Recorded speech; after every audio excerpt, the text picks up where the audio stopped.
Nous allons travailler sur la compétence résoudre des problèmes. Pour cette activité, on peut utiliser des petits personnages et des jetons. Donc pour cette activité, vous allez en fait raconter une petite histoire à l'enfant qui lui permettra de mettre en place des procédures mathématiques. Par exemple ici, la vache a 5 ballots de paille. Elle donne 2 ballots de paille au cheval. Combien lui reste-t-il de ballots de paille?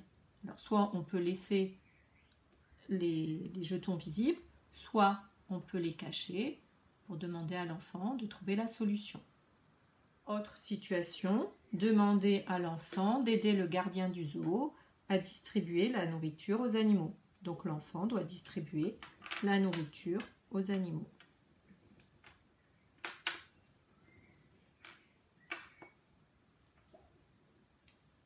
Alors, vous allez voir différentes situations. Soit l'enfant a procédé à un partage équitable, c'est-à-dire que chaque animal a exactement la même quantité de nourriture.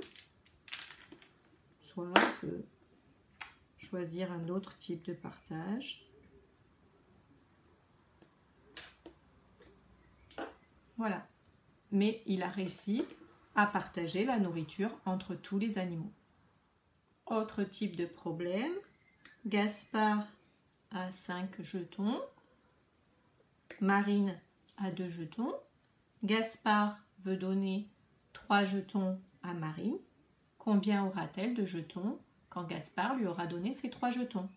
Alors, si l'enfant en éprouve le besoin, vous pouvez lui laisser faire le déplacement des jetons. Autre exemple de petit problème mathématique, donc avec 2 bols et des jetons. Dans un premier bol, vous placez 2 jetons, 1 et encore 1. Dans le deuxième bol, vous allez placer 3 jetons, 1 et encore 1 et encore 1. Vous réunissez les 2 bols en 1 et vous allez demander à votre enfant de vous dire combien il y a de jetons dans ce bol. Donc l'enfant doit trouver combien il y a de jetons dans le bol sans que vous lui montriez. Donc il va travailler sur l'image mentale. Donc 1, 2, encore 1, encore 1, encore 1.